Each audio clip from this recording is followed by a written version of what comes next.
বাঙালি বলে করেনি, যেটুকু খোঁজ খবর নিয়েছে বাংলাদেশি মুসলমান অনুপ্রবেশকারী হিসাবে নিয়েছে। যখন ধরা পড়ে গেছে যে মুখ্যমন্ত্রী মিথ্যা প্রচার করেছে, তখনও সঙ্গী সাথীরা নেমে পড়েছে মুখ্যমন্ত্রীকে মুখ বাঁচানোর জন্য।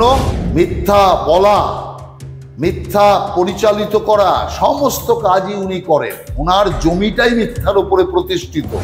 আর এত বড় একটা ঘটনা ঘটবে, তো সেখানে তো অত্যাচার যখন হবে, আশেপাশের লোক তো কেউ না কেউ দেখবে, কেউ নেই।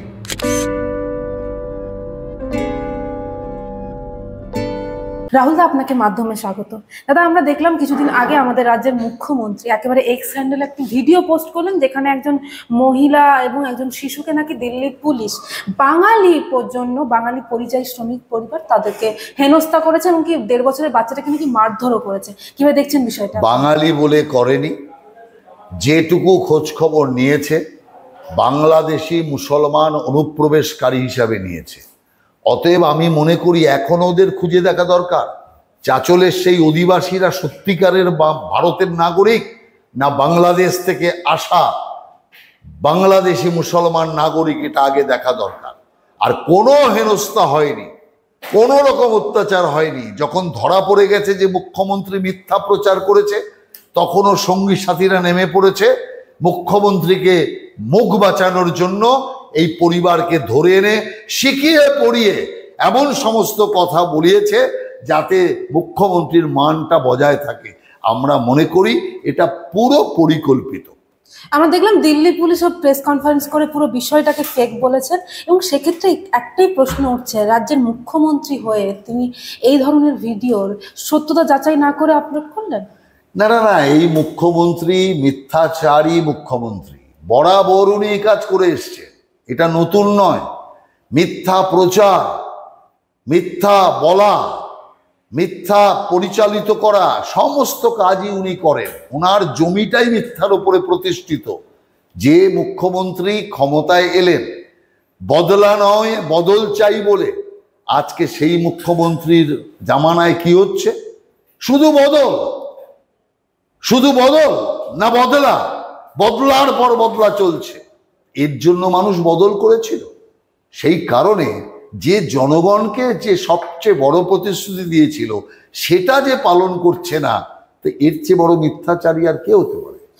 দিল্লি পুলিশের কাছে ওই পরিযায়ী শ্রমিক পরিবার তারা তো একেবারে স্বীকারোক্তি করেছিল যে তাদের মালদার কোন আত্মীয় যিনি রাজনীতি দল করেন, তার কথা শুনে তারা এই ভিডিওটা বানিয়েছিল। একদম, আমি তো বলছি পরিষ্কার, পরিকল্পিতভাবে এটা হয়েছে। অতএব দিল্লি পুলিশ যে আগে ভিডিও জারি করেছিল তাতে দেখা যাচ্ছে তারা সুরক্ষিত, এবং কোথাও ওখানে যে আরো লোকেরা ওখানে বসবাস করে, একটা সাক্ষী নেই যে সাক্ষী বলবে যে ওদের উপর কোনো অত্যাচার হয়েছে। যে কারণে কায়দা করে ওটাকে মাঠে নিয়ে গিয়েছে বলছে, যাতে কেউ না দেখে, আর সেখানে বলেও দিয়েছে জনহীন শূন্য মাঠ। অতএব এটা পরিকল্পিতভাবে এটা শিখিয়ে পড়িয়ে করা হয়েছে। কিসের বিনিময়ে আর কতর বিনিময়ে সেটা এখন জানা দরকার আছে। দাদা, একেবারে প্রেস কনফারেন্স করলেন কুণাল ঘোষ, এবং সঙ্গে ছিলেন ফিরাদ হাকিম। মাঝখানে যিনি নির্যাতিত মহিলা তিনি একটি কথা বলছিলেন যে নাকি 25,000 দিল্লি পুলিশ নাকি 25,000 টাকা চেয়েছিল, না হলে ছাড়বে না বলছিল। না, এই সমস্ত সব বানানো কথা। ঘটনা হচ্ছে যে কোনো রকম যে কিছু হয়নি সেটা দিল্লি পুলিশের ভিডিওটা দেখলেই পরিষ্কার বোঝা যাচ্ছে। তিনি যাচ্ছেন আসছেন, বাচ্চা সহ আছে, কোনো রকম হেলদোল নেই। আর এত বড় একটা ঘটনা ঘটবে, তো সেখানে তো অত্যাচার যখন হবে, আশেপাশের লোক তো কেউ না কেউ দেখবে, কেউ নেই। অতএব পুরোপুরি এটা একটা পরিকল্পিত বিষয়। মুখ্যমন্ত্রীর মান সম্মান বাঁচানোর জন্য এই তৃণমূলের নেতারা নেমে এই মিথ্যার একটা অভিনয় করে কোনো রকম মুখ্যমন্ত্রীর মান বাঁচানোর চেষ্টা করে। জয় শ্রীরাম নাকি স্লোগান দেওয়ার কথা বলা হয়েছে। এসব বাজে কথা, এসব হয় নাকি? তো মানে যে অভিযোগগুলো করেছে সেই অভিযোগগুলো শুনলেই বোঝা যায় যেগুলো একটা শিশু সুলভ নাটক তৈরি হয়েছে। তাহলে এই যে বাংলা কথা বললে বাংলাদেশি, এই তকমাটা যে বারবার তৃণমূলের পক্ষ থেকে যে অভিযোগ তোলা হচ্ছে ভিন রাজ্যে বাঙালি, করোনায় আপনি কি দেখেছেন?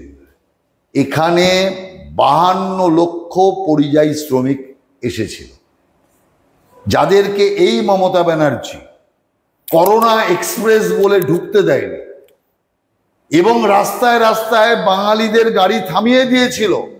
সেই বাংলার যুবকরা বাড়ি ফেরার জন্য মাঠ ঘাট রাস্তা দিয়ে নালা পাড়িয়ে তারা পায়ে হেঁটে হেঁটে নিজের বাড়ি গিয়েছে। আর বহু লোক রাগে দুঃখে তারা নিজের বাড়ি যায়নি, ফিরে গেছে মমতা ব্যানার্জির ওপর রাগ করে। অতএব এই যে 52 লক্ষ আপনি তখন দেখেছেন করোনা কালে, এখন তো সংখ্যা বেড়েছে। তাহলে যদি বাঙালিদের ওপর অত্যাচার হতো তাহলে দু চারটে কি শুনতেন? তাহলে তো প্রচুর প্রচুর হাজার হাজার শুনতেন, লক্ষ লক্ষ শুনতেন। 52 লক্ষের মধ্যে এখনো পর্যন্ত কজন? 5 জন 7 জন 10 জনের নাম এসছে, বাকিরা নেই কেন? তার মানে যারা বাংলাদেশি মুসলমান অনুপ্রবেশকারী তাদেরকে খুঁজে বের করতে হবে। মমতা ব্যানার্জি খুঁজে বের করবে না, কারণ মমতা ব্যানার্জি এখানে তাদের পুষছে, ভোটের জন্য তাদেরকে পুষে রেখেছে।